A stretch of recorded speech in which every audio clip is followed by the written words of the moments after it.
Y damos nuestra bienvenida formal. Muy buenas tardes, un gusto saludar a todos y cada una de las personas que nos están sintonizando en este momento a través de la página de la Asociación Mexicana de Investigadores de la Comunicación. Un servidor, Jorge Hidalgo, les da la más cordial bienvenida a este espacio de celebración, de discusión, de reflexión y de enlace con la comunidad de investigadores de la comunicación, no solo de México, sino de Hispanoamérica. Hoy vamos a tener un webinar de lujo, como lo son los de cada miércoles, y hoy vamos a tener en particular el gusto de poder compartir de manera internacional, quizá también de cara a que nos estamos preparando para nuestro encuentro nacional e internacional de investigadores de la comunicación de la MIC, pues también con este webinar donde vamos a tener la posibilidad de analizar qué está ocurriendo con la radio en nuestro continente, qué está pasando con los estudios, con la investigación de este maravilloso objeto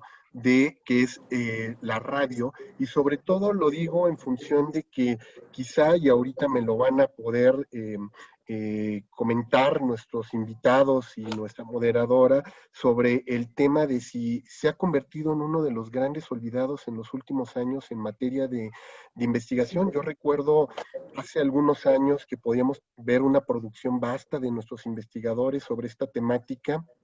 Sin embargo, en últimas fechas, cuando uno revisa las investigaciones de los maestrantes, de los doctorandos, de la gente que está trabajando la fascinación sobre las tecnologías de información y objetos paralelos en términos de estudio, pues habían dejado de lado un objeto maravilloso que era la radio, y que nos faltaba tener un registro sobre qué estaba ocurriendo con ella en todo nuestro continente. Así es que para nosotros fue de verdad un deleite encontrarnos hace unos días con el texto que estaba publicando la doctora Graciela Martínez junto con Tito Ballesteros, este documento que acababan de publicar junto con otros colegas de Hispanoamérica, denominado Enseñar y Aprender la Radio en América Latina y el Caribe, el cual nos llevó pues a retomar esta revisión, este tema, para que lo pudiéramos plantear al interior de la MIC. Y bueno, pues sin más, yo me voy a permitir un poco explicarles la dinámica.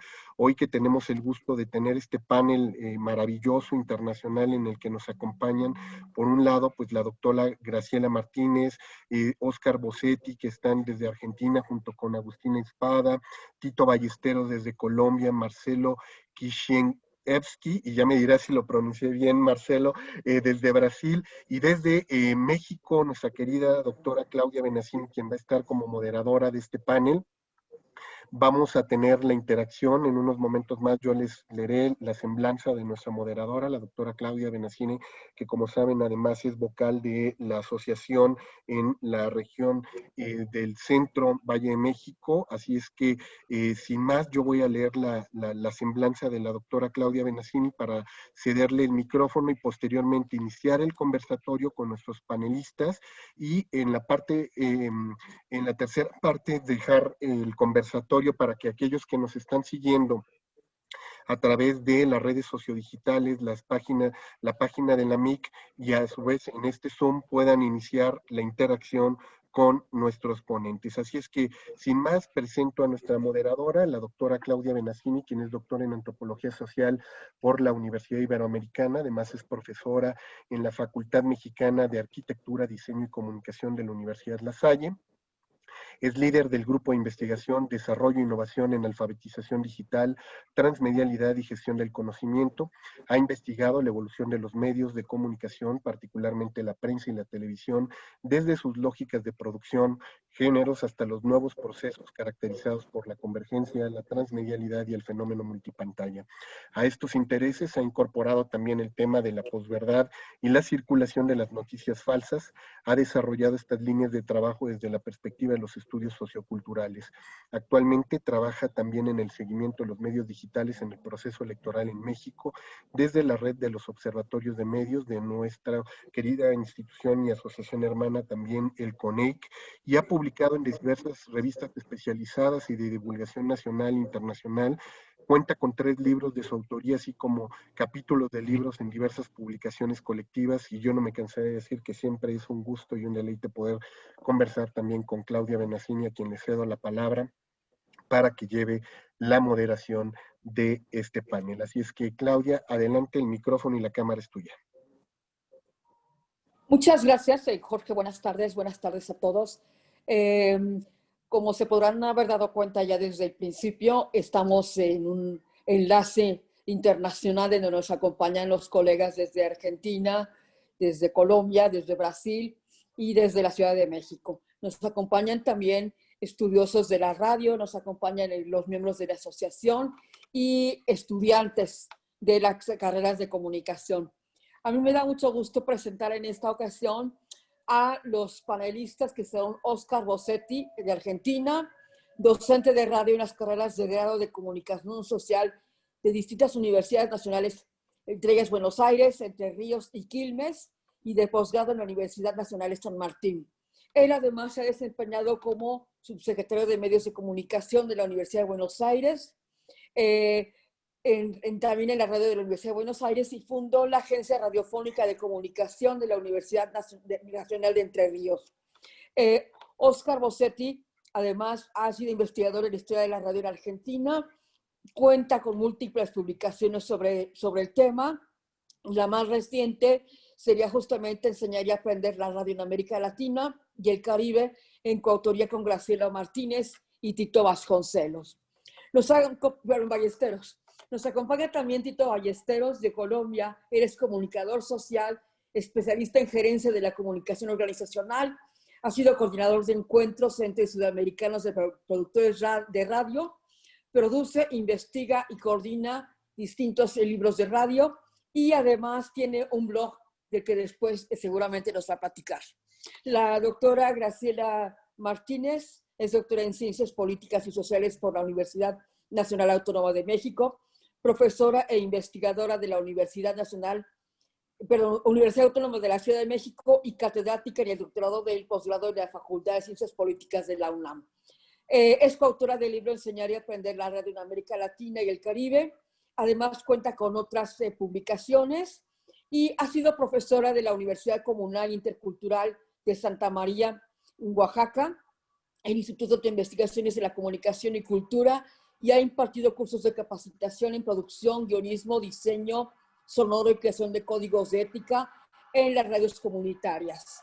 Está también con nosotros Agustín Espada, también desde Argentina, licenciado en Comunicación Social y magíster en Industrias Culturales por la Universidad Nacional de Quilmes.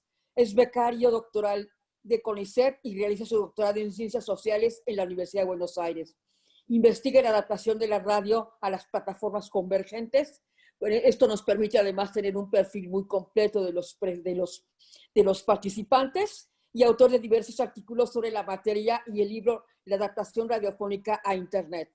Está también con nosotros desde Brasil Marcelo Kiszynkiewski, de Brasil, que espero haber pronunciado bien el nombre, director del Núcleo de Radio y Televisión de la Universidad Federal de Río de Janeiro, y profesor de periodismo y cursos de radio y televisión en la Facultad de Comunicación de la UFR, donde se graduó como periodista y realizó maestría y doctorado en comunicación y cultura.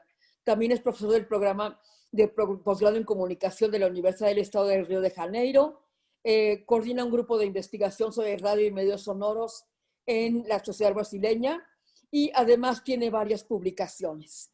Empezamos entonces, después de hacer una revisión del currículum de nuestros panelistas, empezamos con la presentación. Graciela Martínez, bueno, además están los alumnos de Graciela aquí como parte de los que nos están escuchando y viendo, y quisiera preguntarte entonces cómo fue el origen del proyecto, cómo fue que pudieron coordinarse los 5 estando en puntos tan distantes. Pues primero, muchísimas gracias a la MIC, a Jorge, la verdad que estamos en casa, la Asociación Mexicana de Investigadoras en Comunicación, ¿no? Es nuestra casa y ahorita lo está coordinando de forma maravillosa Jorge, así que Jorge, muchas gracias por la invitación, muchas gracias Claudia.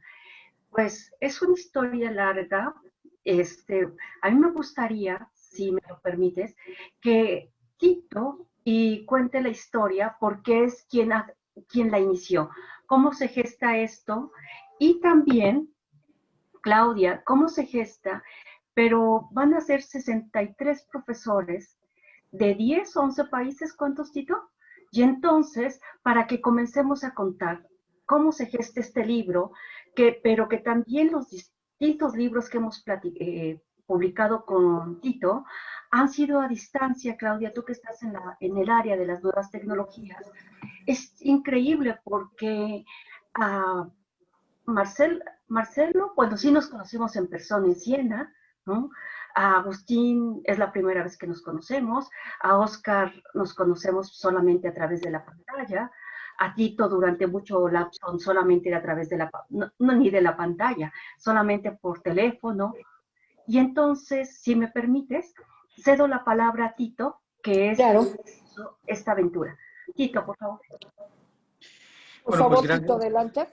Sí, gracias por la invitación. Como lo comentábamos en el encuentro con CIESPAL, digamos que las jornadas de radio en Argentina fueron como el motor que impulsó, digamos, esta primera idea, me atrevería a decir, porque en aquella vez escuchábamos un audio del profesor Ricardo Valle que hablaba sobre, en una de las mesas, de cómo era el tema de enseñar y aprender la radio. Desde allí surge la inquietud. Hablamos entonces con Graciela, luego tuvimos el contacto con Oscar y nos pusimos a pensar qué hacer, y entonces surge la idea de unir a un grupo de profesores de 12 países para reflexionar sobre el tema de enseñar y aprender la radio. Luego surge una metodología que es la de unos cuestionarios en la que el profesor encargado por cada país aplicaría una suerte de cuestionarios para preguntarles a sus colegas, hombres y mujeres, profesores y profesoras de radio, cómo enseñan la radio en sus facultades.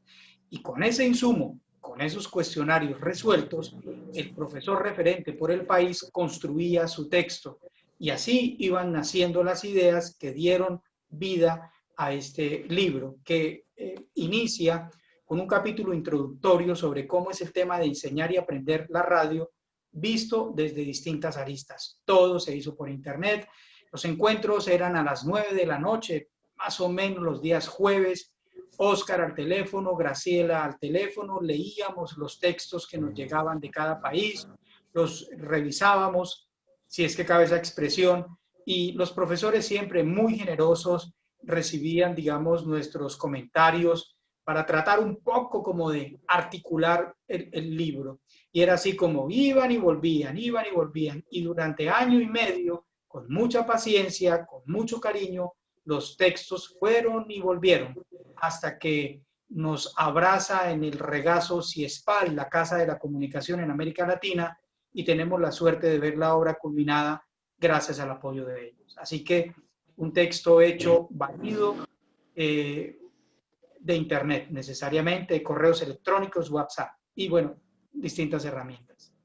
Pues muy interesante porque además el hecho de escribir un libro y comunicarse a distancia y hablar sobre el tema y estarlo coordinando debe decir ya en sí mismo una experiencia, ¿no?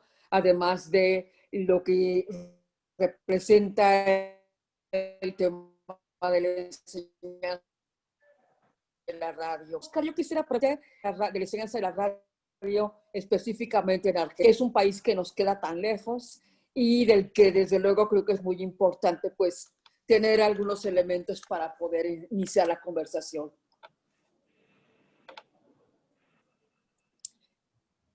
Buenas noches, Claudia. ¿Sí me escuchas? Estamos en contacto, ¿verdad? ¿Me escuchas? Sí, te escuchamos perfecto. Se oyó un poco cortado, Claudia, pero te escuchamos, Oscar. Bien, bueno, ante todo el agradecimiento tanto a Claudia como a ti, Jorge, por esta invitación que nos llena de orgullo y compromiso ante la MIC y ante las colegas y los colegas de ese querido país como es México. Como planteaba Claudia, el proceso de enseñanza y aprendizaje de la radio en nuestro país tiene, como me imagino, en Brasil, en México, en Colombia, momentos de ensayo y error, momentos de reflexiones, y nosotros partimos con un conjunto de docentes de distintas universidades públicas de nuestro país a imaginar ese proceso de manera integral, el proceso de enseñanza y aprendizaje de la radio, organizado en función de 3 grandes ejes a los cuales le fuimos poniendo un nombre para identificarlo, una serie de actividades para llevarlas adelante con las y los estudiantes y distintos sistemas de evaluación para verificar los grados de avance de ese proceso de enseñanza-aprendizaje. Uno de esos ejes se llama hablar de radio, que tanto tiene que ver con la historia del medio, con los géneros y los formatos, con las distintas programaciones y su conformación dentro de las distintas clases de emisoras. También en ese eje hablar de radio está la problemática de las audiencias y un conjunto de otros temas que luego podemos retomar y ampliar si lo ven necesario, donde si habría que de alguna manera identificar a ese eje, correspondería dentro de las cátedras y talleres dedicadas a la comunicación radiofónica a la zona teórica.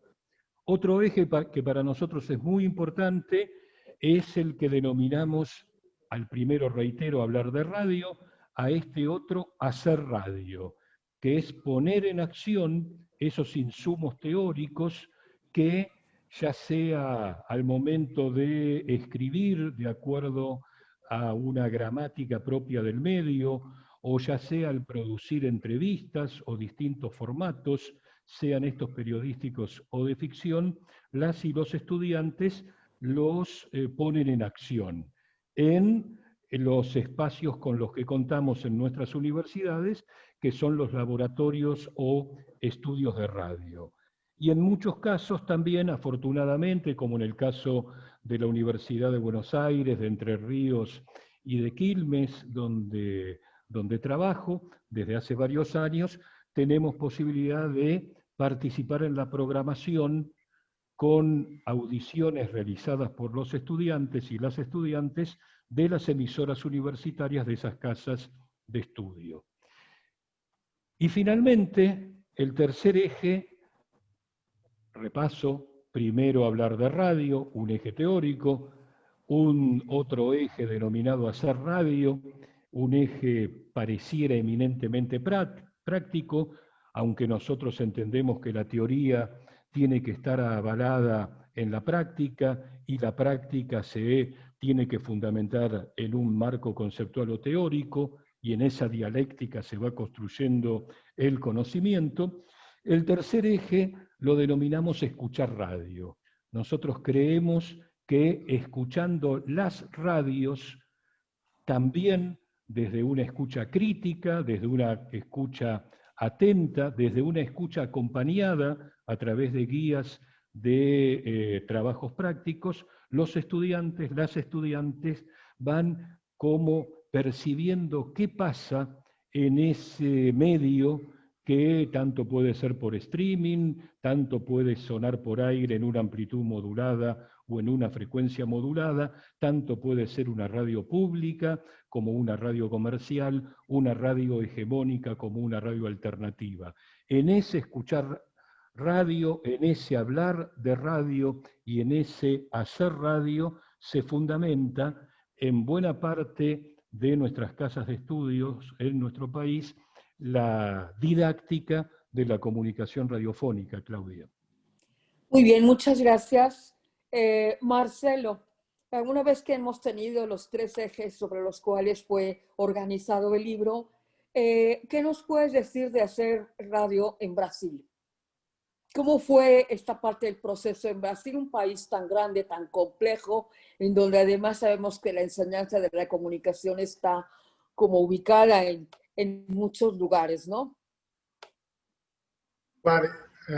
Buenas noches, Cláudia. Buenas noches, Jorge y todas y todos. Buenas noches aquí en Brasil, porque ya son 8:30. Eu vou ler uma apresentação, uma breve apresentação, porque não me expresso tão bem em castelhano, então he produzido um pequeno texto para não me perder em minha aula.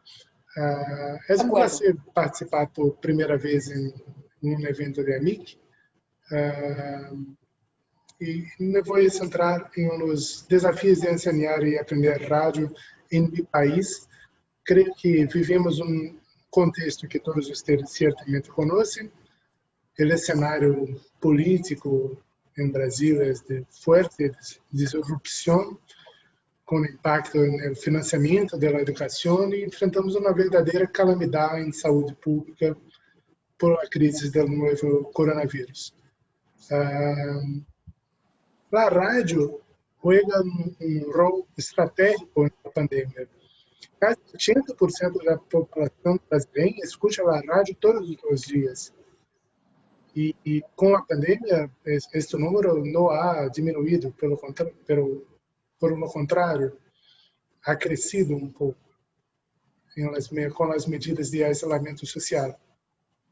Várias encuestas mostram que a rádio é o meio de comunicação mais creíble no Brasil, por encima da televisão, imprensa diária, revistas e sítios web.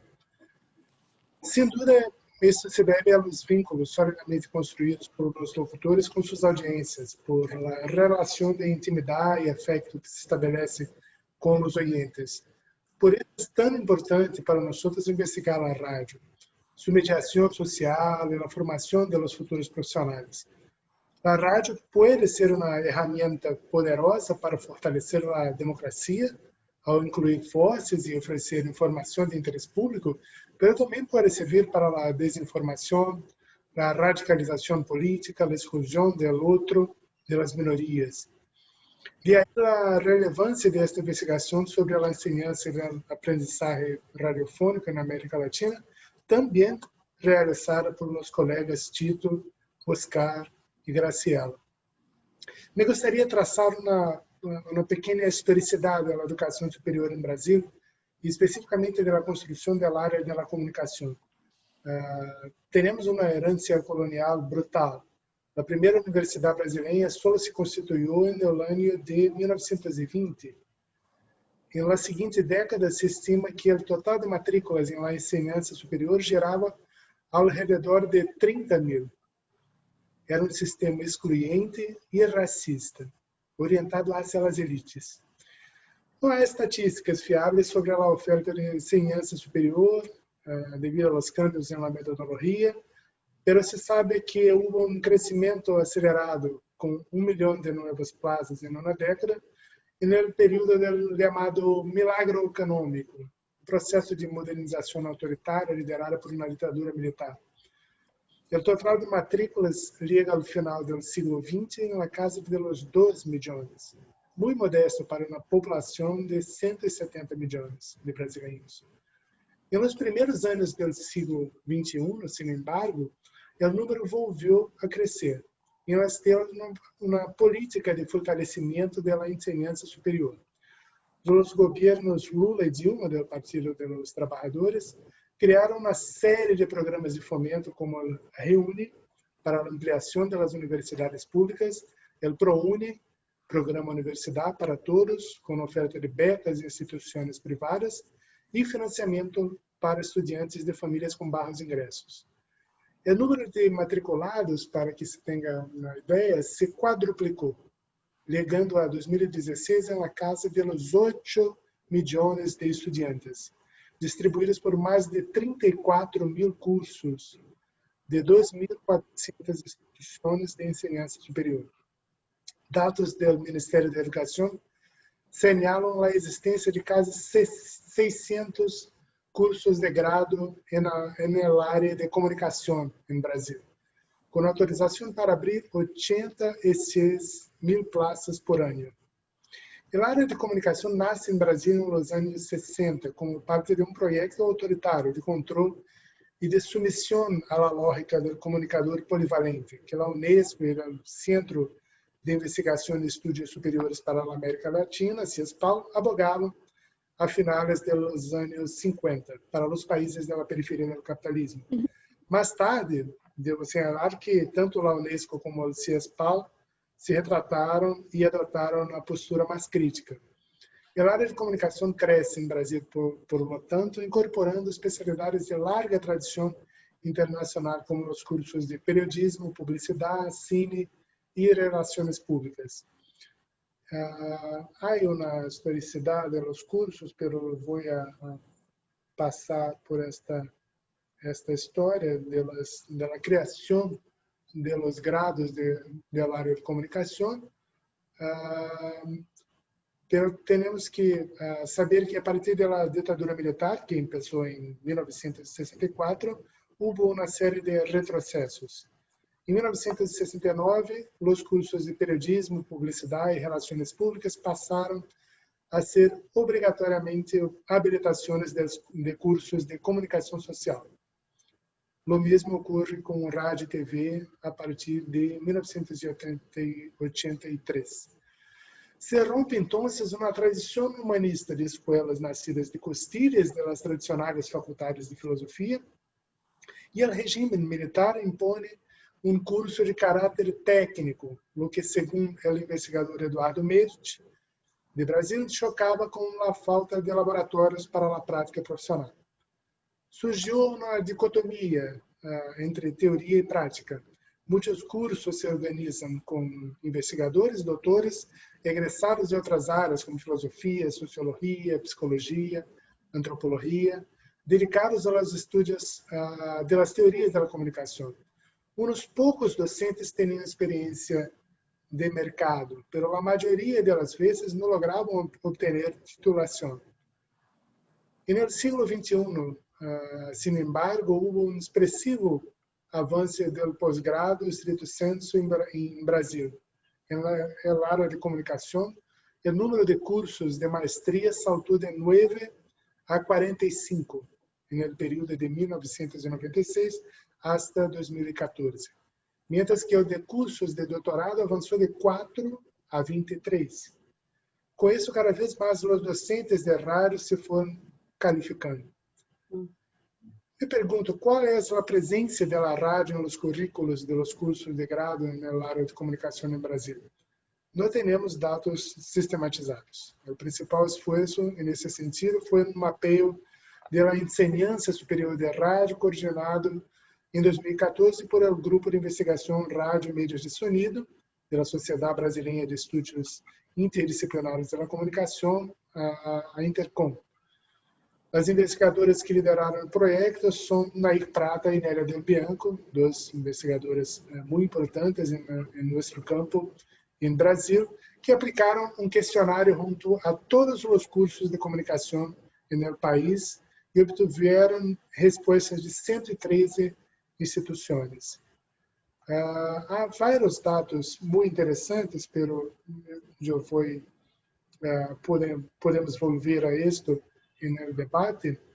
Creio que é importante señalar que a precariedade dos anos 70 e 80 parece haver quedado atrás. De los entrevistados, el 60% informou que os laboratórios contam com equipos digitais e mais da metade consideram a infraestrutura para as classes compatível com a de emissoras profissionais de rádio. Outro resultado positivo do levantamento foi a interface com as rádios universitárias. 31% dos encuestados trabalham em instituições que operam emissoras FM e o 42% contam com rádio web. Muitas delas propiciam espaços para experiências de ensinança, aprendizagem, possibilitando a prática e a experimentação da linguagem radiofônica. Minha aporte à investigação, liderada por Tito, Oscar e Graciela, foi profundizar estes dados de Prata e Bianco através de entrevistas a 5 professores de universidades líderes das principais regiões metropolitanas do país: São Paulo, Rio de Janeiro, Belo Horizonte, Porto Alegre e Recife. Os 5 professores são doutores com titulação obtenida em los anos 2000. Os 3 últimos, 3 deles tienen inserción en programas de posgrado en comunicación de sus instituciones, contribuyendo a la calificación de nuevos investigadores en radio y medios sonoros. Por tratarse de cursos de referência no país, era de imaginar que o peso da rádio nas malhas curriculares fuera expressivo em todos, pero as realidades são bastante heterogêneas. Há cursos onde só uma assinatura de rádio é obrigatória, caso da Federal de Minas Gerais, e outros onde os estudantes têm que cumprir créditos em hasta 8 disciplinas, como na Federal de Pernambuco. Não quero aburri-los com uma apresentação muito larga. Creio que meu caminho de investigação é tão importante para colegas de outros países como os dados obtenidos. Assim que me gostaria solamente señalar que a enseñanza-aprendizagem de rádio em nível superior no Brasil enfrenta uma série de retos, desde a falta de interesse de grande parte dos estudantes por el medio, hasta as disputas acadêmicas em torno à formulação das malhas curriculares, que suelen preferir os suportes de sonido. Pero as entrevistas atestiguam uma série de avanços, como a qualificação do corpo docente, as inovadoras experiências didático-pedagógicas e o esforço para integrar enseñanza, investigação e extensão, 3 pilares da universidade. No caso da Federal de Pernambuco, por exemplo, se nota uma interlocução entre unidades acadêmicas e emissora universitária, o que proporciona uma importante experiência prática em ambiente controlado, bajo a supervisão docente. E nas federais Fluminense e de Minas, as atividades de laboratório se estendem a diversos projetos entre rádio web e associação com emissora comercial, que também reverte em produção de conteúdo experimental de qualidade para o público externo, e não simplesmente para a obtenção de créditos em classes. Bueno, muchas gracias por su atención y paciencia. Estoy a disposición para seguir discutiendo el tema. Claro que sí. Gracias, Marcelo. Esperamos retomar esto en las intervenciones ya un poco de cuando terminemos esta ronda. Graciela, tu currículum es muy interesante porque has participado en ambientes no solamente del medio urbano, sino que también tienes una experiencia intercultural que hace que también sea muy interesante esta cuestión de la enseñanza de la radio. ¿Qué es lo que significa hacer radio en un ambiente de ese tipo, en un ambiente intercultural? Claudia, has tocado un punto interesantísimo. Me parece que enseñar y aprender la radio en cada territorio va a ser distinto. Lo decíamos hace un momento, enseñar y aprender la radio tiene mucho que ver con la cultura de cada país, con la cultura, con la tradición, pero también cómo miras y cómo te relacionas con el territorio. Me parece que eso es fundamental. En términos de las radios interculturales y las universidades interculturales, hay una materia que me llama mucho la atención que la tiene. Esa materia se llama escuchar. A mí me parece que eso es fascinante, porque yo no veo, y en términos de las universidades donde trabajo, que tengamos una materia que sea escuchar. No en términos de una facultad de antropología o de música, sino en las de comunicación o sociología, no hay esa materia. Y en las universidades comunales interculturales de Colombia, pero en la que yo he estado participando, que es la de Tlahuitoltepec en Oaxaca, es otra forma. Y es importantísimo también la forma de enseñar a hacer radio y la forma de hacer radio. Porque para empezar no se cuentan con todas las tecnologías, pero cuentas con los elementos acústicos para hacer una radio completamente distinta a la que aquí en México nosotros tenemos un modelo terrible que es el modelo comercial. Así nace esta radio. El próximo año se cumplen los 100 años de la radio en México. Pero nosotros nacimos emulando a los medios comerciales de Estados Unidos, cuando en 1921 y en el 22 nacía la BBC. Nosotros tardamos mucho en llegar a entender otro tipo de radio con una función social. Y esta parte de la radio comunitaria indígena, que se trabaja de otra manera, porque porque los contenidos y las necesidades de la sociedad, de las audiencias, van a ser completamente distintas y vamos a estar trabajando con un concepto fundamental que es la parte de la proximidad. Esta proximidad de que yo conozco a mi audiencia y es el señor que está vendiendo sombreros en el mercado o la señora que está cocinando en tal restaurante. Yo los conozco, por lo tanto, conozco de sus necesidades y el tipo de narrativa, de discurso, de programa va a ser distinto. Y creo que por ahí hay una serie de debilidades que tienen nuestras universidades en que se enseña radio de forma general. Y creo que por ahí es bien importante. No es lo mismo hacer radio comunitaria indígena que trabajar en un medio de servicio público, que en una radio comunitaria, que en una radio comercial, perdón. Entonces, creo que por ahí debemos mirarnos y pensar cómo en nuestras universidades de México estamos enseñando no solamente la radio, sino en general los medios, porque me parece que cada medio va a tener su propia mirada, su propia forma de producir, de hacer, pero sobre todo siempre pensando en quiénes, en las audiencias. Y esa parte de las audiencias, y aquí en México, que ya hablamos de los derechos de las audiencias en términos de un derecho humano, debemos estar pensando también en este eje del humanismo. Yo le estoy hablando al otro que piensa, que siente como yo. Entonces me parece que eso es fundamental. Y en las universidades comunales interculturales es otra dinámica y otra filosofía. La filosofía, por ejemplo, yo pregunto, aquí en Ciudad de México yo no veo que vayamos con los alumnos a un mercado o que salgamos fuera del territorio llamado campus universitario. ¿Qué es lo que ocurre en una universidad comunal intercultural? A los jóvenes se los lleva a la milpa, porque el acto de sembrar es un acto filosófico. Estamos hablando de nuevas epistemologías, y esa epistemología, que diría Boaventura de Sousa Santos, están también en el sur. Y entonces tenemos que romper esta forma colonizada que tenemos en términos del pensamiento y en la forma de hacer. Y creo que eso me orilla a regresar al territorio y escuchar mi entorno y ver que hay nuevas formas de producir. Por eso yo les digo a los alumnos, como dice un libro de mercadotecnia, si no está roto, rómpalo.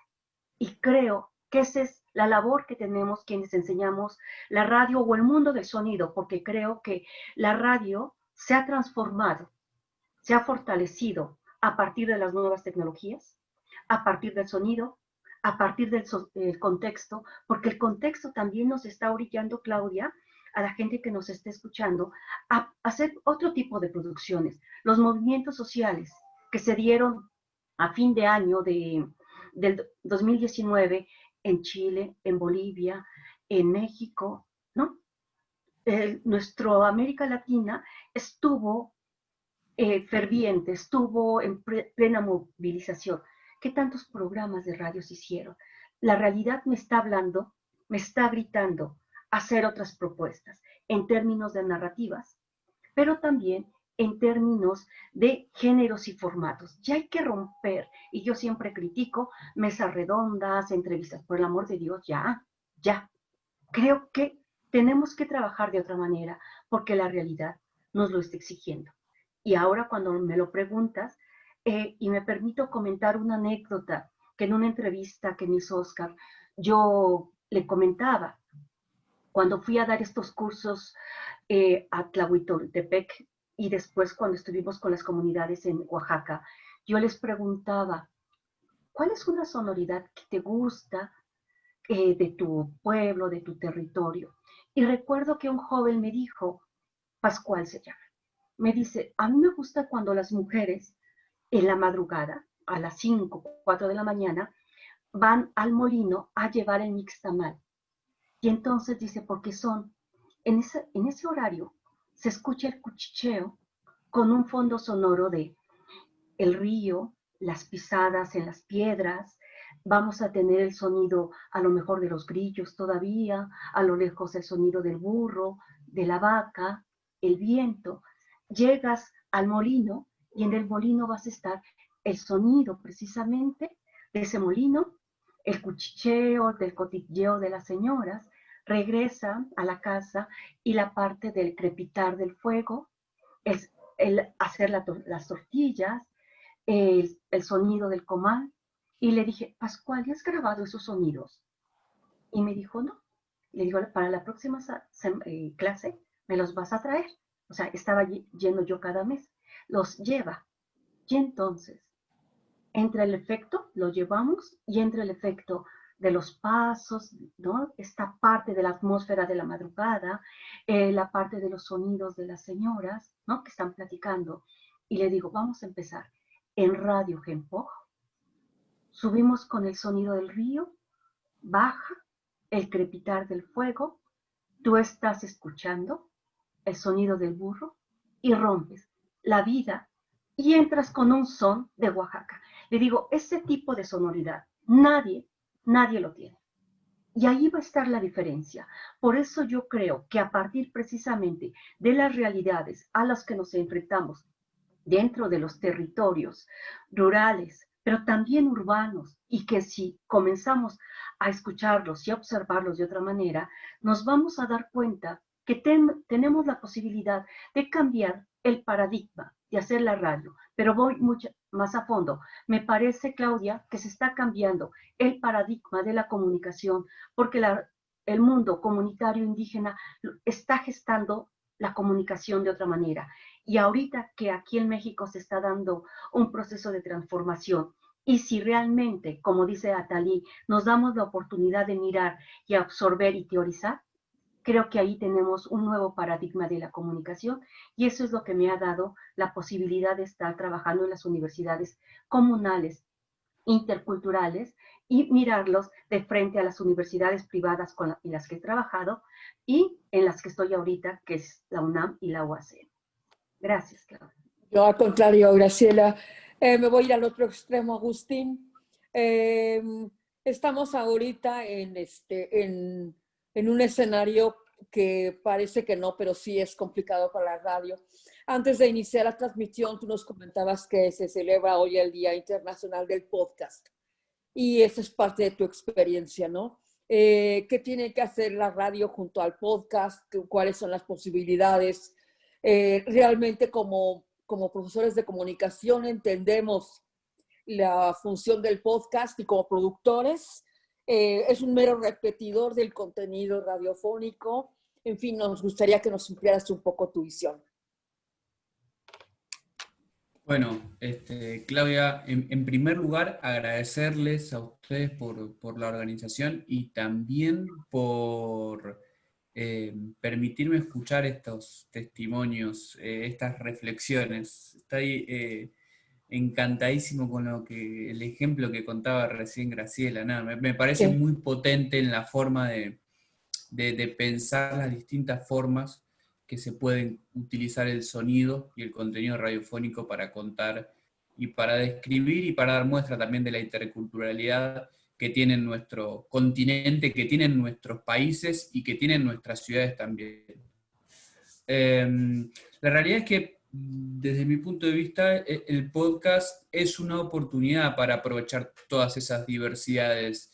Es una oportunidad para experimentar y para recuperar cuestiones de formatos, de géneros, de formas de construir contenidos que, como bien decía Graciela, y coincido casi firmo al pie de cada una de las palabras que ella dijo, ¿no? Que nosotros tenemos muy esquematizadas las formas de hacer radio, tenemos muy establecidas, de acuerdo a los criterios de mercado, básicamente, cuáles son las formas a través de las cuales se pueden construir noticias, contenidos, se puede entretener a las audiencias con el contenido radiofónico. A mí me parece que el podcast, como contenido radiofónico que es, y acá siento postura conceptualmente hablando, nos va a permitir y ha permitido, sobre todo en nuestros países, pero en el mundo en general, recuperar formas de contarnos a nosotros mismos. En algunos casos también, como por ejemplo en Argentina, apartar a la radio un poco y al contenido radiofónico de la actualidad, de la coyuntura, del estar en vivo, y darnos la pausa para escuchar sobre otras cosas, para escuchar en muchos casos historias, ¿sí? En distintas formas, pero historias que nos hacen y que nos constituyen, pero también darnos el tiempo para producir, que es esto también tan poderoso que comentaba y que mostraba Graciela en su ejemplo, ¿no? Construir y reconstruir paisajes sonoros, construir y reconstruir con el sonido una historia. Digo, la potencia inmersiva que tiene el sonido en muchos casos está muy subvalorada por el mercado, ¿no? Para producir contenidos. Y en un ecosistema mediático, cultural tan invadido, tan tomado, tan controlado por pantallas y por contenido audiovisual que, digamos, no es en detrimento de eso, pero en algún caso siempre llega a saturarnos o a estresarnos, ¿no? El contenido radiofónico sigue teniendo esa generosidad de esperarnos, de tomarse sus tiempos, de acompañarnos, pero también de ser completamente inmersivo y digo, en esa inmersión el poder de la reconstrucción, ¿sí? De la reconstrucción a través de imágenes mentales, de eso que el sonido casi que nos trae. Digo, cuando la escuchaba a Graciela comentar esa escena de madrugada, yo la iba reconstruyendo en mi cabeza. Y eso, más allá de que sea podcast, de que sea radio, de que sea a través de una radio FM, de que sea a través de una radio online, de que sea en Spotify, en YouTube, o en una radio prendida como siempre en una cocina, esa potencia me parece que va más allá de los formatos y de las tecnologías. Hoy me parece que el podcast es, como lo fue en su momento la radio FM, por lo menos en la historia de la radio argentina, es una oportunidad tecnológica que nos ayuda a repensar la radio que hacemos, y mejor dicho, a repensar el contenido radiofónico que hacemos, y en especial porque abre esa producción y ese hacer contenidos a muchas personas que quizás están desencantadas con lo que escuchan en la radio. Uno de los descubrimientos que tuvimos, mejor dicho, una de las confirmaciones que nosotros tuvimos con Oscar escribiendo este capítulo, es que los profesores a los cuales entrevistábamos nos decían que sus alumnos no escuchan radio. Uno de los grandes problemas al momento de llegar al aula y de empezar esos cursos es que los estudiantes principalmente no son oyentes de radio, ¿no? Bueno, si nos ponemos a hilar más fino, seguramente tampoco sean lectores de diarios o quizás tampoco miren la televisión tradicional, ¿no? Por lo menos en las universidades más metropolitanas, ¿sí? Y siempre las generalizaciones son injustas, pero, digamos, de alguna manera tenemos que clasificar los fenómenos. Y entonces, en ese sentido, también hace falta pensarnos desde la docencia, por qué no escuchan radio, por qué han perdido el interés en algunos casos en eso, y reconquistar, ¿sí? Muchas veces lo que les pedimos a los productores de contenido que es que piensen en qué es lo que buscan y en qué es lo que necesitan las audiencias. Bueno, en ese momento quizás también los estudiantes son nuestras audiencias, y mostrarles y acercarnos también a su universo cultural y a su universo de consumos, de criterios, de gustos culturales, nos va a colaborar a pensar mucho mejor qué implica lo radiofónico para ellos, ¿sí? Y de qué manera lo radiofónico se puede resignificar en esas juventudes, ¿no? Me parece que ese es un desafío muy interesante que tenemos los investigadores, los docentes, los productores de radio para seguir sosteniendo la vigencia de este medio centenario, ¿no? Me parece que eso es un buen punto de llegada que al mismo tiempo se constituye en un punto de partida. Bueno, pues muchas gracias. Jorge, si te parece, cerramos con una última participación porque ya tenemos algunos comentarios de quien nos está siguiendo.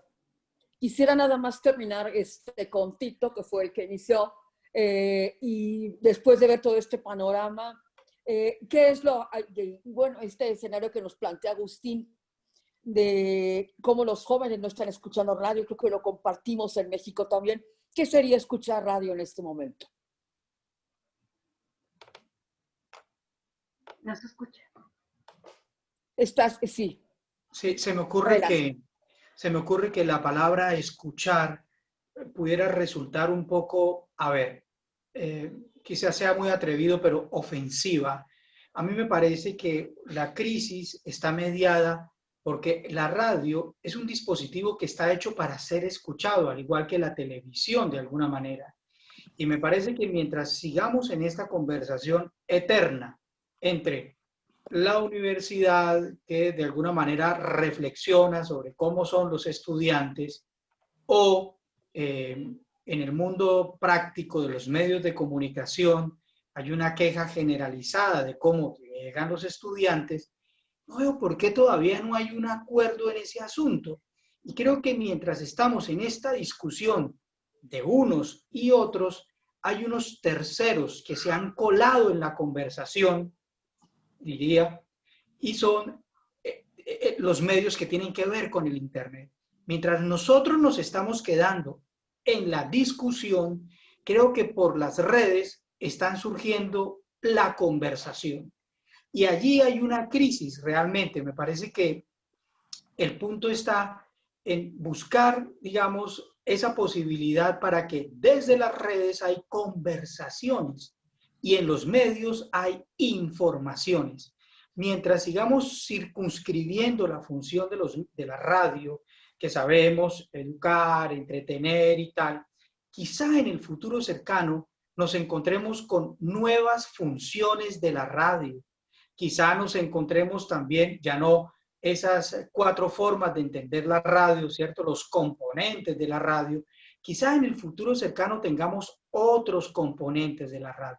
Me parece que la reflexión es sana, el pensamiento es sano, pero si se encontraran esas 2 vertientes, podríamos sumarle a la radio. Mientras sigamos en esa conversación entre si es el uno o es el otro, o si sumamos o dividimos, me parece que las redes nos están ganando un gran terreno. Okay, muchas gracias. Pues ya están circulando ya para empezar a ver quiénes son los que están interesados en conversar con nosotros. Jorge, si quieres, te cedo el mando para que tú empieces. Nada más estamos saludando a Helen Brito, que nos escucha desde Brasil, ¿no? Sí, muchísimas gracias, Claudia. Ha sido muy interesante el panel que hemos tenido el día de hoy. De hecho, tenemos muchos mensajes de felicitación a todos nuestros ponentes a través de live stream que estamos llevando a cabo por la página de la Asociación Mexicana de Investigadores de la Comunicación, y han llegado por allí algunos mensajes. Si quieren, en lo que se van animando nuestros colegas también dentro del Zoom para ir levantando la mano y que en un momento más les empecemos a dar la palabra para interactuar con nuestros ponentes, me permito leer algunos comentarios como el que tenemos aquí, que dice... dice, y los gobiernos siguen sin entender la importancia de la radio y los medios culturales y siguen siendo muy limitadas. Esto como un comentario a lo que estuvieron exponiendo hace un momento. Igualmente dice que totalmente de acuerdo, la radio, sobre todo pública, cultural y educativa, no tiene que ser aburrida, que hay que inventar y reinventar estos formatos, un poco retomando lo que Graciela había estado comentando, y me gusta la imagen que habías compartido, Graciela, de romper el libro, ¿no? Sí, un poco para hacer este proceso de innovación. Les mandan, como decíamos por aquí, muchos saludos a nuestros invitados del día de hoy, y tenemos la palabra de Susi Ortiz. Susi, te abrimos el micrófono para que puedas preguntar de manera directa. Ya tienes abierto tu micrófono. Sí, Susi, ¿estás por ahí? Creo que se nos fue. A ver, un segundo. Susi, adelante. Ya tienes abierto el micrófono, Susi Ortiz, para que puedas preguntar. Adelante. Hola, ¿qué tal? Buenas noches. Sí, buenas noches, Susi, te escuchamos. Gracias, no estaba segura de que me oyeran. Pues muchas gracias por habernos hacer llegar esta invitación. Yo las escucho de acá de León, Guanajuato, propiamente de la Universidad de La Salle Bajío que tenemos por acá. Y la verdad es que estoy fascinada con la participación de todos. Han hecho comentarios muy atinados, muy ciertos de los grandes conflictos que tenemos ahora como productores de estaciones de radios universitarias, o que simplemente impartimos la clase de radio a ciertos alumnos. Y yo creo que el que no escuchen radio, el que todos quieran tomar la clase porque quieren ser youtubers, o quieren tener su canal, o quieren tener un podcast o un video podcast, y dicen, bueno, yo creo que si tomo la clase, pues voy a tener como las bases de hacer lo que ya todos los demás hacen, ¿no? O hacer lo que ahorita está como de moda o lo popular. Mi pregunta propiamente iría para Graciela, precisamente en este mensaje de romper los géneros, de reinventarse. Sé que suena como sencillo. Me gustaría saber si tuvieras alguna especie de tips para poder romper estos géneros, ¿no? O sea, salirnos de las mesas redondas y de las entrevistas suena sencillo, pero ¿cómo guiar a estas nuevas mentes, o cómo guiar a estos nuevos talentos para romper lo que nosotros conocemos, que a lo mejor hemos trabajado varios años, y generar algo nuevo, ¿no? No sé, alguna recomendación para hacer esto. ¿Sí? ¿Contesto? Adelante. Adelante. Okay. Pues precisamente hoy terminé la clase. Hace ratito tuve que suspender la clase para reunirme. Estaba dando la clase sobre el futurismo. Me parece que enseñarles a escuchar lo que hacía Filippo Tommaso Marinetti con la parte de las palabras en libertad, eso les da como, se emocionan. Ahorita muchos de los alumnos están aquí presentes y les provocó mucho trabajar con las palabras en libertad, como la recuperación de la onomatopeya. Entonces, Filippo Tommaso Marinetti nos hablaba ya de la parte de las palabras en libertad y la poesía sonora. No esa poesía que nos enseñaron de, no sé, de Rubén Darío. No, no, no. Se están rompiendo esquemas, y tan es así que ahorita en términos de la plástica, la poesía visual está muy de moda. Entonces, la poesía sonora, el mismo paisaje sonoro desde distintas vertientes, no solamente de lo que nos ha hablado Murray Schafer, sino me parece que nosotros mismos, en cada territorio, hay que enseñarles a los alumnos que pueden trabajar el paisaje sonoro, el film acústico, que no es un concepto nuevo, que lo acuña Walter Ruttmann desde 1933, y entonces él comenzó con la parte del film acústico. Ahí tenemos, vamos a tener la caricatura sonora, con Hernández, el caricaturista de La Jornada. Hicimos durante mucho tiempo caricatura sonora, toda esta caricatura que publicaba en Jornada, retomábamos la más interesante en los últimos 15 días, de acuerdo a la coyuntura, hicimos caricatura sonora, viene la parte de la fotografía acústica, la postal sonora, la parte del nuevo radiodrama, la parte también podemos trabajar el road movie, es contar una historia con planos completamente distintos, y hace que los alumnos tengan que grabar ya sea en la bicicleta, ya sea en un taxi, ¿no? Pero que cuenten las historias. Entonces, creo que las posibilidades ahí están, pero voy mucho más allá. Creo que en Guanajuato, no sé en qué territorio estés, en capital, León, Guanajuato. En León, ¿no?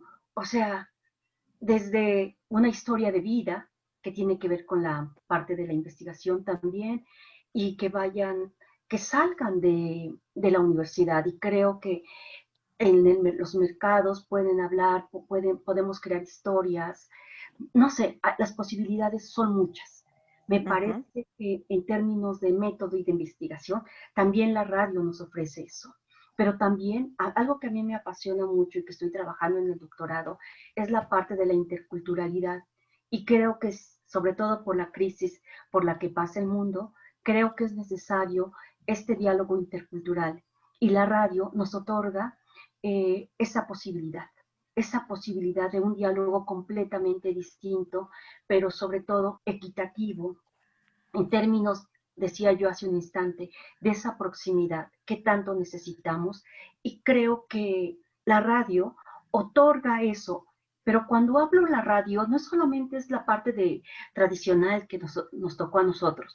Creo que la radio se ha transformado en la parte de lo digital, en la parte de Internet, para Internet y por Internet, todo lo que significan las nuevas tecnologías.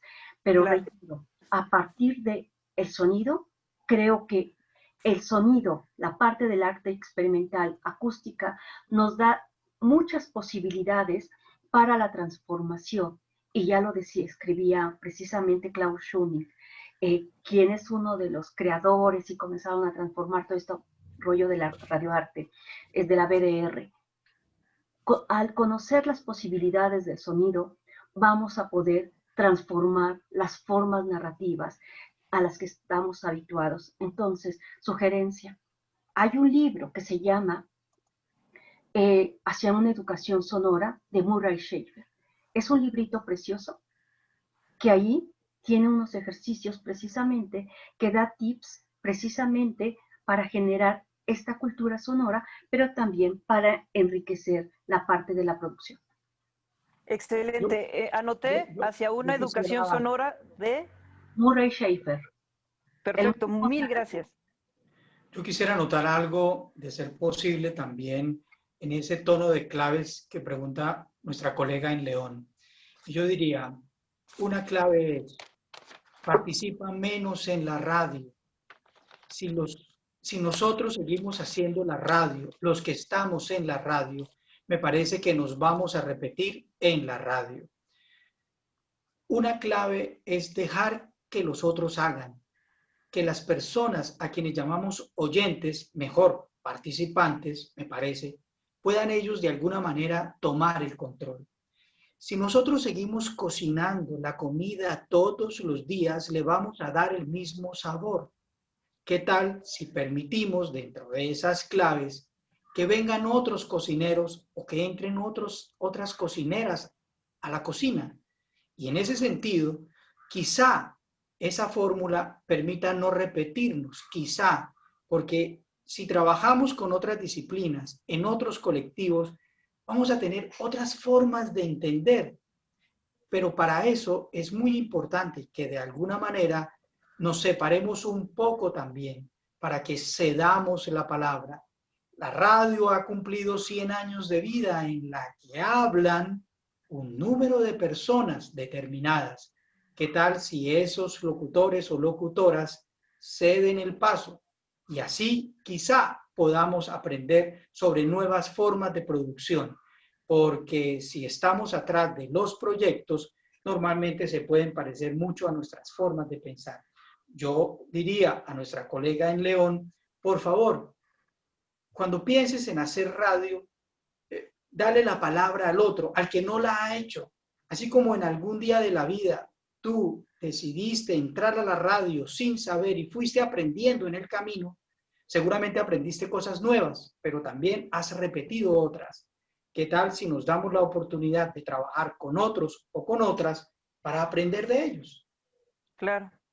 Tal vez Excelente. la cuestión no pase por darle la palabra a los otros, porque seguiría ese mismo esquema donde la asimetría del que tiene el lugar del emisor le otorga ante quien tiene el lugar del oyente, de la audiencia, de la otra y del otro, un lugar sobrevalorado. Yo creo que lo que estás diciendo se está visualizando afortunadamente en los podcasts, donde cada uno es propietario de su propio destino y está haciendo uso de la palabra artística, de la palabra ficcional, de la palabra periodística, de la palabra alterativa, sin necesidad de pedirle permiso a nadie. Y ahí está, creo, una de las grandes enseñanzas que en su texto Teoría sobre la radio, el maestro Bertolt Brecht, en los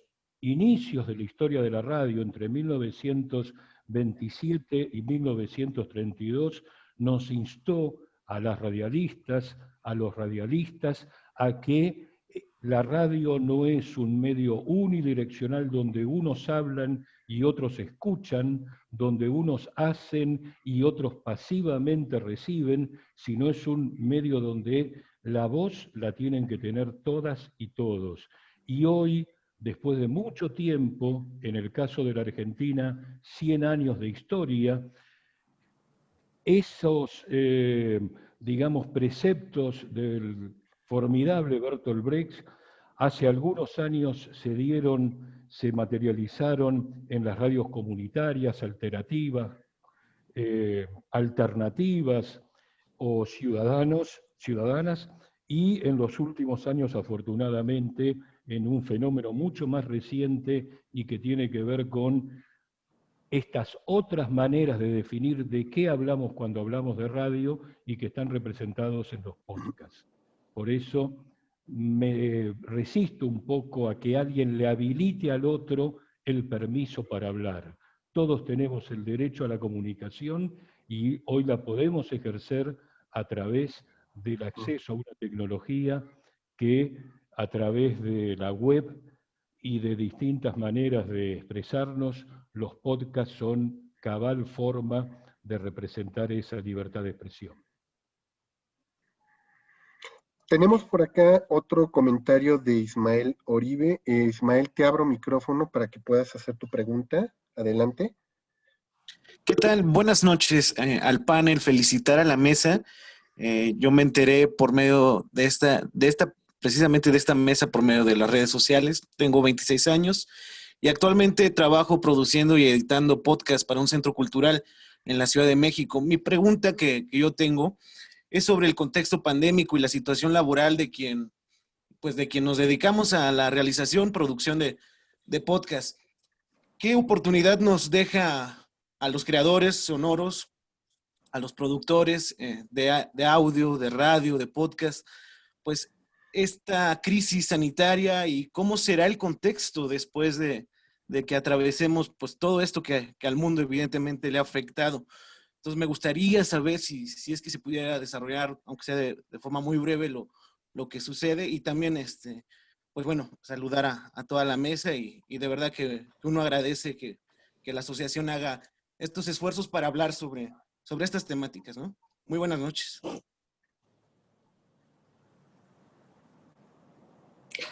Si alguien gusta responder. Bueno, no, yo podría ensayar o comenzar a ensayar y que lo hagamos colectivamente, ¿no? Una respuesta. A mí me parece que los productores de podcast, por lo menos puedo hablar de lo que sucede en mi país, en Argentina, están muy acostumbrados a no tener el estudio para producir, digamos, a salir del estudio para producir contenido. Y en esa situación me parece que esto de la pandemia ha vuelto más llano los niveles de producción, y lo que ha vuelto es, digamos, más posible otras búsquedas y otros sonidos en la producción. De todas maneras, sí es cierto que en el podcasting, como viene sucediendo cada vez más en la radio, hay una fuerte precarización de las condiciones laborales. Y me refiero por precarización a las condiciones de contratación, a los plazos y a los seguros que se dan a los productores.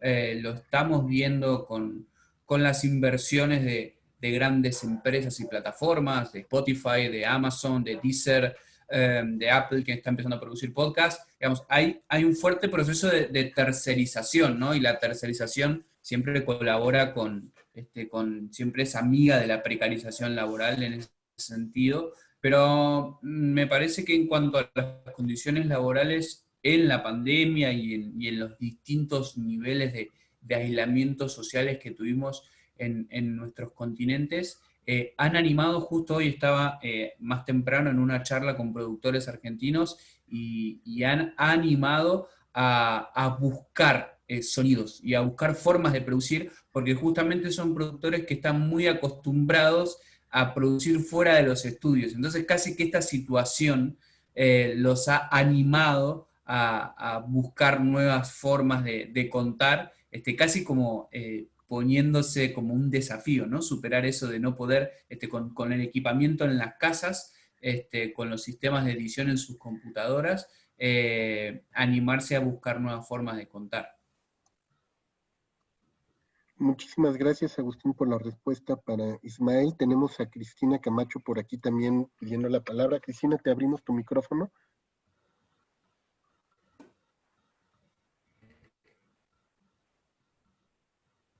No sé si Cristina ya tienes habilitado. Cristina.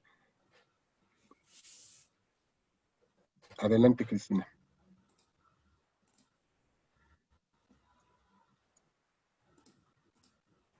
Cristina, ¿nos escuchas? ¿Ya te tienes abierto tu micrófono?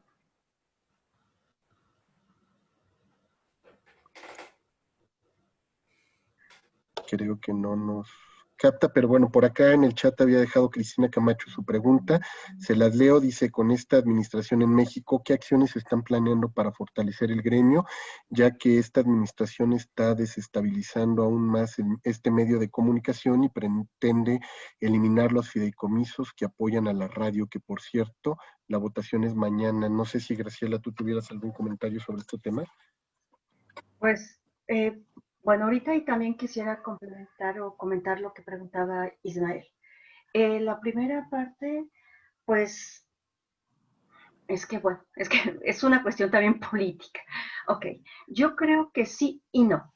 Número uno, porque me parece que ahorita se ha creado el equipo país, que es un equipo de una serie de, pues, gente que está dentro de la radio pública, también indígena, desde Presidencia, UNESCO y Unión Europea, precisamente para crear políticas públicas para los medios comunitarios indígenas, desde esa perspectiva, ¿sí? Entonces, creo que en ese sentido, esta administración está trabajando precisamente creando esas políticas para fortalecer a los medios comunitarios indígenas que sabemos durante muchos años han sido criminalizados, fueron perseguidos. Entonces creo que en ese sentido es interesante. En la parte de los medios públicos, hace tiempo yo trabajo de alguna manera para la red de medios públicos con Tere Velázquez y en los últimos discursos que hemos platicado y demás, siempre ponemos que es el momento de los medios públicos. Son 2 años y creo que falta fortalecer con todo. Creo que lo que vimos de la reducción del presupuesto, en particular para Radio Educación, para Canal 22, de alguna manera también para Radio y el IMER, creo que esa no es la promesa. Creo que la promesa y el compromiso es fortalecer los medios públicos, porque sabemos que tener precisamente esta triada nos va a llevar a un estado pues mucho mejor en términos de la deliberación, la opinión pública y por ende a la parte de la democracia. Respecto a la parte de los fideicomisos, creo que hay que tener como mucho cuidado, ver la realidad y cuáles son esos fideicomisos. Por supuesto, estos que son de apoyo al arte, en particular a la cinematografía, estoy completamente en desacuerdo, pero yo creo que para la radio no ha habido. En la radio, Jorge o Cristina que nos preguntaba, no, por ahí no ha habido casi apoyos, ¿eh? Más bien, yo sí ahí sí creo que es necesario que el gobierno apoye a los medios comunitarios indígenas y a los medios públicos. Me parece que es una obligación que tiene que hacer y sobre todo porque esa es la gran promesa que se hizo desde el principios de este sexenio y por eso hemos trabajado fuertemente. Un área en la que he trabajado son los medios públicos y entonces y los medios comunitarios indígenas y creo que por ahí debemos de trabajar, pero también el gobierno tiene que dar una serie de elementos para el mejor desarrollo. Y uno de esos es la parte del económico, que creo que la reducción que hizo, repito, para Canal 22, para Radio Educación, para el IMER, creo que no es lo prometido. Qué bueno que dio mayor al SPR, me parece extraordinario, porque Genaro está haciendo un gran trabajo y la gente del Sistema Público de Radiodifusión del Estado mexicano, sí, pero ese presupuesto también alto tiene que ser para los otros medios, sobre todo porque responden a las necesidades de esta sociedad, que es bastante compleja. Y me ligo un poco con lo que preguntaba Ismael, y me parece que la pandemia ha obligado precisamente a los productores a la reinvención y darse cuenta, como durante años lo han hecho los medios comunitarios, de trabajar desde sus casas. Me parece que eso siempre se ha hecho. Y después, lo que estamos viviendo es histórico. Es histórico. Y entonces, yo lo que he visto y un trabajo que hice para la Universidad de Minho en Portugal es sobre las sonoridades subalternas y sonoridades hegemónicas, porque me parece que en esta pandemia, donde la brecha cada vez se ha agudizado, la brecha social, hay sonoridades, precisamente, que cuando comenzó en marzo toda esta parte de la pandemia y veíamos a los videos de España, de Italia, veíamos en las azoteas, en los balcones, en la parte de arriba, conciertos, pláticas, las sonoridades eran aquí, en el territorio, precisamente, de la gente que tenía la posibilidad de quedarse.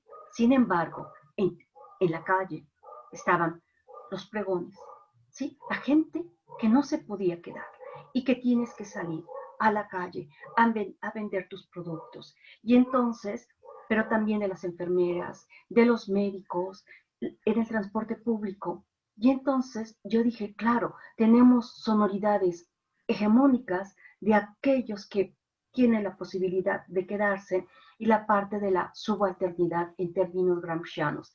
Entonces, por ahí hice un texto, ¿no?, que presenté, y creo que es interesante comenzar a ver cómo podemos reinventar también con estas nuevas sonoridades, porque en términos del paisaje sonoro, creo que la pandemia ha reconstituido, ha transformado el paisaje sonoro de nuestras ciudades, de nuestros pueblos, de nuestros territorios.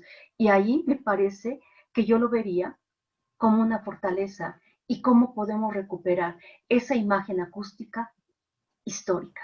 Y creo que es una nueva narrativa que nos va a permitir contar en un futuro lo que pasó en este momento coyuntural, ¿no?, cuando el apocalipsis nos alcanzó. Gracias. Yo quisiera decirle a Jorge nada más, que, y bueno, a Cristina más bien, que fue la que hizo el comentario, que el periódico El Economista acaba de publicar hace un par de meses un estudio en donde muestra que en el último año los niveles de audiencia de la radio pública se elevaron. Entonces, incluso ellos decían que, bueno, el trabajo de Gabriel y de Aleida en este sentido estaba, pues, dando frutos, ¿no? Porque en relación a lo que estaba del año pasado a este año, hubo una elevación en los niveles de audiencia y algunos medios privados descendieron. Nada más ese comentario. Gracias, Claudia, por la puntualización. Tenemos por aquí mensajes que llegaron a través de la página de la Miki en Facebook. Eterna Trovadora dice, hola, soy Argelia. Dice, considero que en la actualidad hay muchos programas comerciales que no aportan nada positivo a las audiencias. Su lenguaje y su sentido del humor es vulgar, así como sus temáticas. ¿Qué sugieren para combatir esta problemática al interior de la radio? No sé si alguien quisiera responderle a Argelia. En principio no escucharlo. Directamente, en principio no escucharlo. Sí. Nosotros tenemos el derecho y el ejercicio de una libertad que es encender, apagar, hacer zapping, buscar aquello que sea socialmente significativo y frente a la característica de lo que la compañera mencionó, contenidos chabacanos, poco educativos, ofensivos contra el lugar de la mujer, contra los derechos humanos, contra la calidad de vida y del medio ambiente, directamente no escucharlos. Hay emisoras, tanto de radio como de televisión, que se basan en su medición de audiencia, que se basa en lo que significa el rating, que se basa en las pautas publicitarias, y cuando ese talón de Aquiles lo sientan afectado, seguramente en un proceso que será larguísimo, muy largo, nada será sencillo, tal vez los propios empresarios de algunos medios se den cuenta de que ese no es el camino para que la comunidad tengamos los medios de calidad que necesitamos. Si gustan, para ir cerrando nuestro conversatorio, les leo varios de los comentarios que han llegado en las redes, por si gustan articular un comentario en torno a ellos. Está Tania Mesa Venegas, que dice que la singularidad de territorios que genera la propuesta que da la profesora Graciela, hay que saberla en la búsqueda de descolonizar el saber y buscar en la interculturalidad nuevas posibilidades de replicar contenidos de formas tan diversas como posibilidades sonoras tenemos. Definitivamente genera esperanza de que en algún momento habrá en la cotidianidad saberes y experiencias más que contenidos masivos y homogéneos. Luego nos pasan los sonidos de los que están platicando, y esto es uno de los comentarios que llega. Claudia Pérez dice, sobre lo que comenta la doctora Graciela, pienso que también es una forma de dar voz a grupos vulnerables que tienen mucho que decir. Su narrativa es rica y llena de experiencias. Ori Moy dice, como alumna de la doctora Graciela de la Universidad Autónoma de la Ciudad de México, puedo decir que tenemos que deconstruir la forma de enseñar la radio para construir nuevas formas de construir una comunicación con contenidos diferentes existentes en México. Hay que buscarle dar de voz a los subalternos y no solamente a los grupos hegemónicos. Y bueno, pues también mandan por aquí varios saludos, Cecilia Gross, a Tito Ballesteros, mandan también saludos a la maestra Graciela, a Agustín Espina, a Óscar Bossetti. Fabiola Hernández dice que con tristeza nota que la radio comercial está sufriendo de locutores que no saben, no salen de ser chistosos, poca cultura general, y que la audiencia gusta que le mienten la madre. Por otra parte, la radio pública está sufriendo, se cortó aquí, sufre de los apoyos para mejorar tanto en equipos de trabajo, y tienen que hacer lo que puedan con los pocos recursos que hoy tienen. Y son varios de los comentarios que llegaron por último a este conversatorio. No sé si quisieran puntualizar algo sobre estos comentarios antes de que iniciemos el cierre de la conversación. ¿Alguno de ustedes?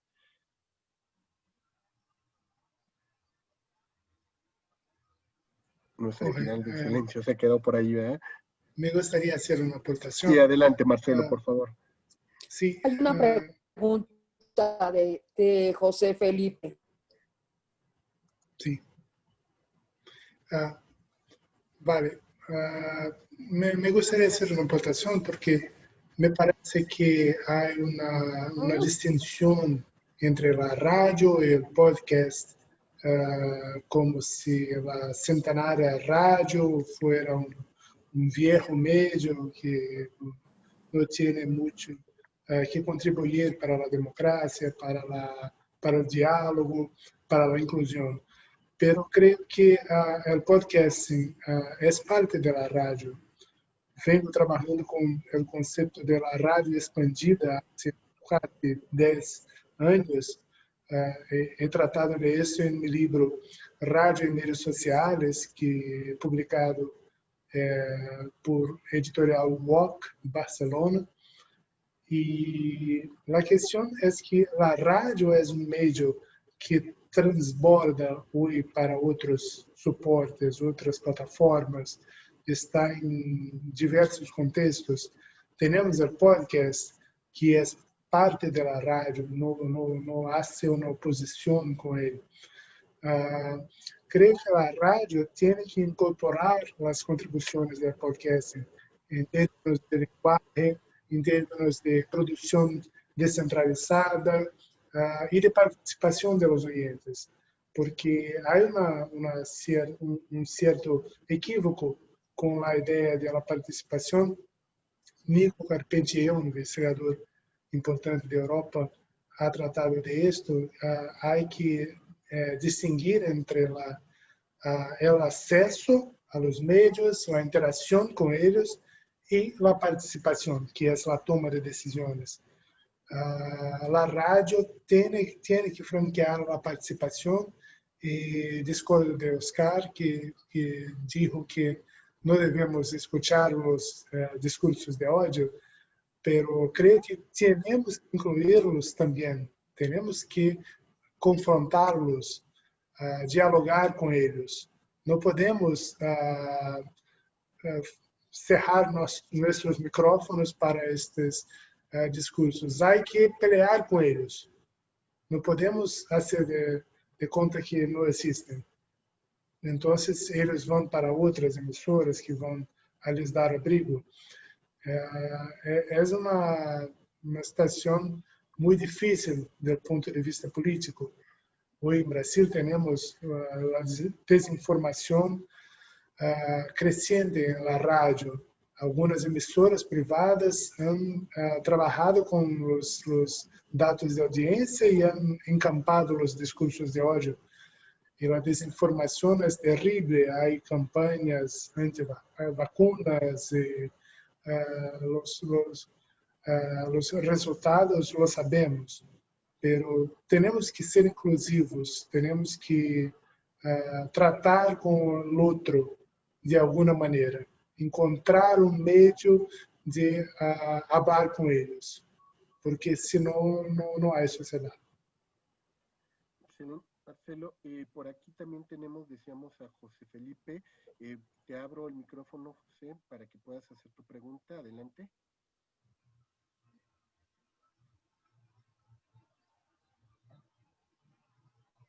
José Felipe, ya puedes...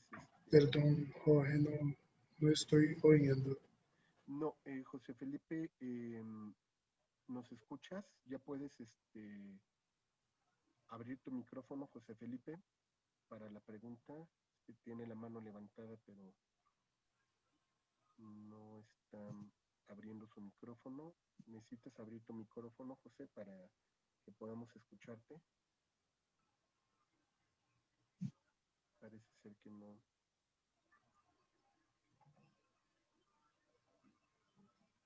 No, parece ser que no nos está escuchando. Ahí estás, José Felipe, ya tienes abierto mi micrófono si quieres hacer tu pregunta. A ver si me escuchan. ¿Me escuchan? Perfecto, adelante. Ok, muchísimas gracias. Bueno, primeramente, felicitar a toda la mesa panel de este conversatorio que ha sido bastante interesante, demasiado interesante. Y saludar a la doctora Graciela Martínez Matías por sus exposiciones y decirles que efectivamente todo lo que ustedes dicen tienen muchísima razón. Yo tengo 47 años en la locución.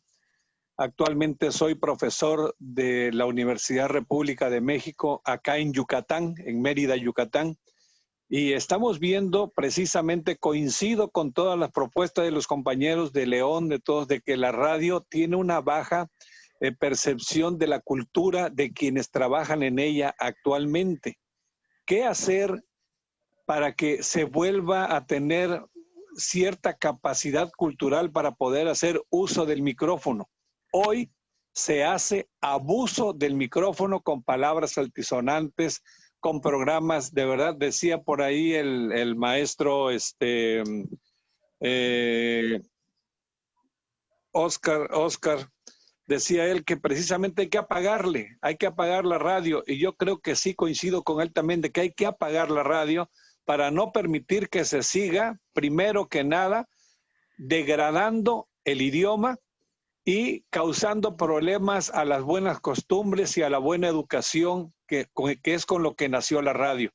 Entonces sí es preocupante, y mi propuesta sería que posiblemente si se hiciera el filtro nuevamente de que quienes hagan uso del micrófono tengan que presentar un examen que les permita en su momento hacer uso del micrófono. No abuso como actualmente tanto en radio y televisión. De verdad son denigrantes los programas. Están denigrando la profesión de locutor. A ver si tienen alguna respuesta. Les mando un cordial y afectuoso saludo desde Mérida, Yucatán. Gracias, José.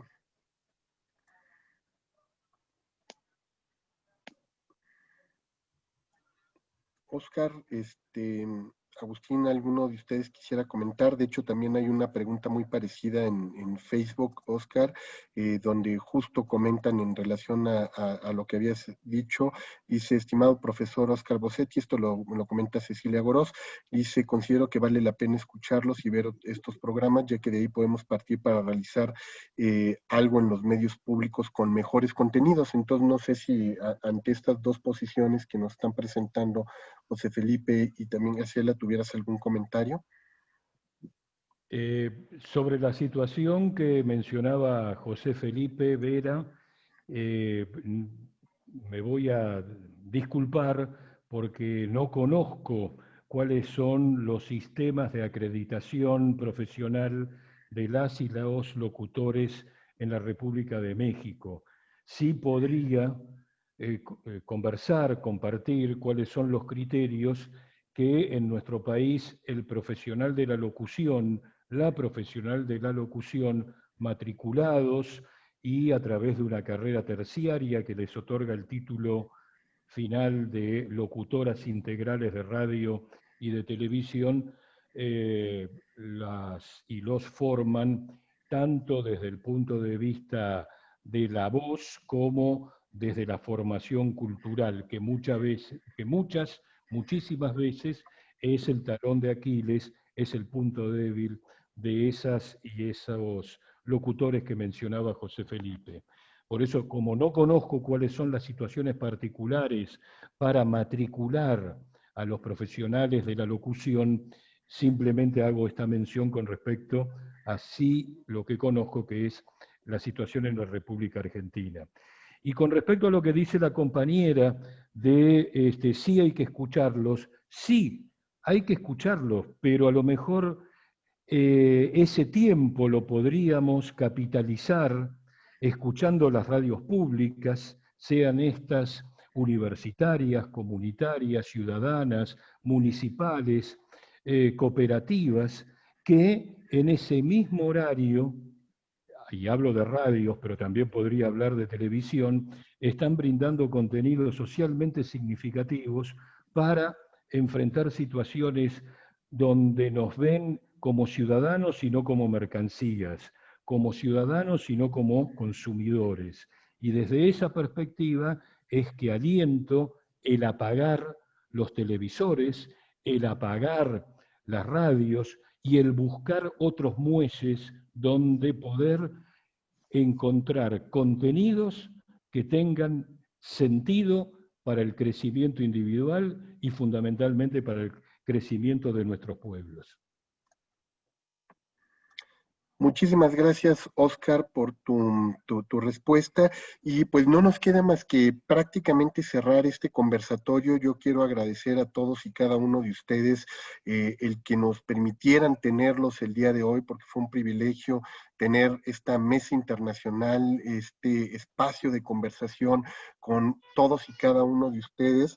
Y tenemos de parte del Comité Ejecutivo de la Asociación Mexicana de Investigadores de la Comunicación que compartir con ustedes, obviamente, un pequeño reconocimiento hoy virtual. Espero que próximamente la pandemia nos permita hacerlo de manera física, pero también quisiera, antes de mostrar nuestro reconocimiento, hacer una invitación para aquellos que nos han estado siguiendo el día de hoy en este webinar, a que lean el libro precisamente que detonó este conversatorio, Enseñar a Aprender la Radio en América Latina y el Caribe. En unos momentos más vamos a postear otra vez el enlace para que puedan tener acceso al documento que bien nos hizo el favor de este panel de compartir con todos nosotros, pero quisiera, como les decía, poner en pantalla este reconocimiento virtual que hoy tenemos para cada uno de nuestros participantes. Y bueno, pues en nombre de la Asociación Mexicana de Investigadores de la Comunicación,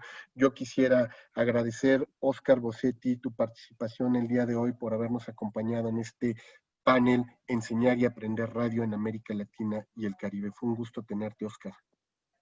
Enormes gracias a todas y todos ustedes y enormes gracias por la invitación. Muchísimas gracias, Óscar. Igualmente para Tito Ballesteros, que como decíamos, después de mucho dialogar en la red, pues hoy tuvimos la posibilidad también de escucharte y compartir este espacio. Tito, un gusto. Muchas felicidades por este webinar. Pues hombre, Jorge, muchas gracias por el contacto y a todos por la invitación, por supuesto. Estamos muy agradecidos. Muchísimas gracias también a la doctora Graciela Martínez, quien hizo posible este enlace internacional. Graciela, siempre es un deleite escucharte, tus alumnos lo han ratificado y bueno, y que nos permitieras tener esta mesa tan rica el día de hoy con tan grandes colegas, pues es algo también que tenemos que agradecerte de parte de la asociación, doctora Graciela Martínez. Muchas gracias, Jorge, y sí me tomaría un minuto solamente para señalar, sobre todo a los colegas de la MIC, que este es un texto, es oro puro para los investigadores, porque tenemos más de 63 entrevistas con gente de 12 países, entonces creo que todavía no se explota, creo que hay materia prima para la investigación, ya lo decía Marcelo, donde van a tener datos que nadie más tiene. Entonces, este libro es, la verdad, un tesoro para aquellos interesados en conocer qué pasa con el proceso de enseñanza-aprendizaje en América Latina. Y no solamente eso, sino van a conocer mucho de la cultura, de lo que es cada uno de estos países, la parte de la legislación, y van a tener datos importantísimos. Y la verdad, yo quiero agradecer a Óscar, a Agustín, a Tito, a Marcelo por estar aquí. Y bueno, a ti, Jorge, gracias por la invitación. Me parece que eso es muy importante y sobre todo darnos cuenta, y nada más cierro con esto, que es interesante. ¿Qué tipo de investigaciones se están haciendo en el posgrado, en licenciatura, en razón de que esto es una Asociación Mexicana de Investigadores en Comunicación? Creo que sí es importante nuevamente regresar a la radio como un objeto de investigación, porque me parece que es un generador de epistemologías, de teorías, que es fundamental comenzar a regresar la mirada, a trabajar y darnos cuenta que la radio sí es esta parte de producción, esta parte empírica, pero va mucho más allá. Es un generador de conocimientos y creo que por ahí hay mucho que explotar. Muchas gracias por la invitación. No, gracias a ti, doctora Graciela Martínez.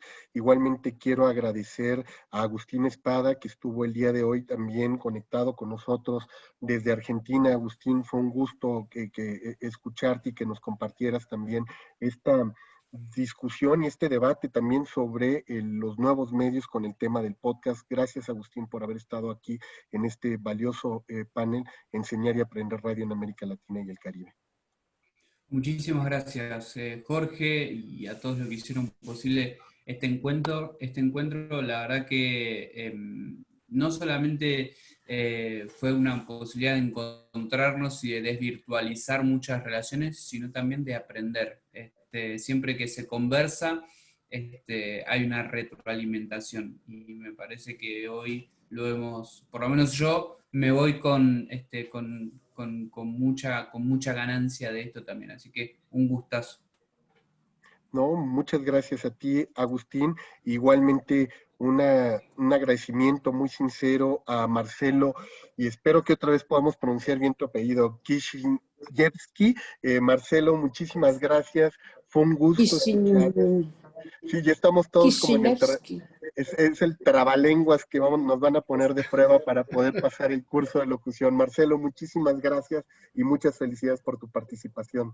Gracias, Jorge. Gracias, Cláudia. Muchas gracias a Graciela por la invitación.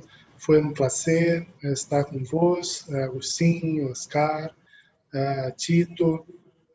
Es muy importante este espacio para que podamos pensar juntos la enseñanza el aprendizaje de radio en América Latina y Caribe, para pensarmos la propia radio que hacemos, la radio que queremos para nosotros en los próximos 100 años.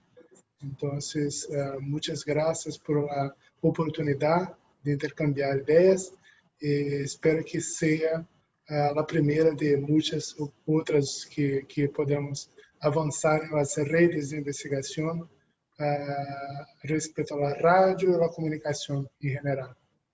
Muchísimas gracias, Marcelo, y esperemos que así sea y ojalá ahora en el encuentro que vamos a tener de la MIC en próximas fechas, en noviembre, efectivamente lleguen muchos trabajos de investigación donde hagan preguntas y reflexiones en torno a este maravilloso objeto de estudio que es la radio. Gracias, Marcelo, y muchísimas gracias también a la doctora Claudia Benassini Félix, quien no solamente nos apoyó el día de hoy con el trabajo de moderación, de reflexión e interacción con nuestros escuchas, sino que siempre también pues, nos coloca ahí buenos puntos para seguir reflexionando en torno a estos objetos. Claudia, muchísimas gracias.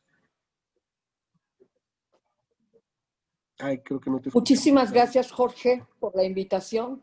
Y bueno, pues espero que nos volvamos a encontrar próximamente. Por supuesto que así será. Y bueno, pues yo quiero cerrar el conversatorio haciendo una invitación para que la próxima semana nos acompañen. Vamos a tener al doctor Hugo Sánchez Gudiño, quien va a estar hablando sobre comunicación política en México entre la protesta encapuchada y la mediocracia, un tema muy interesante hoy que justo las redes sociodigitales colocan en el debate y en la arena pública el tema de pues estos efectos de doble globalización, por un lado la ciudadanía que tiene voz, pero también donde las protestas pues están de alguna manera extendiendo y hay mucho que deseamos, mucho que escuchar, mucho que reflexionar y mucho que dialogar, y esto va a ser parte del conversatorio que tendremos con el doctor Hugo Sánchez Gudiño la próxima semana. Muchísimas gracias a todas y cada una de las personas que estuvieron el día de hoy acompañándonos en Zoom, a todos los que nos siguieron a través del live stream y nos preguntaban si va a haber la posibilidad de tener este documento en digital. Les recordamos que en la página de la Asociación Mexicana de Investigadores de la Comunicación, www.amic.mx, estará colgado en unos minutos más este webinar en su versión completa para que puedan seguir dialogando e interactuando con nuestros ponentes, incluso en modo diferido. Muchísimas gracias a todos, que tengan una excelente noche. Muchas gracias. Buenas noches. Gracias. Buenas noches. Buenas noches a todos. Pues muchas gracias, Jorge. Gracias, querida.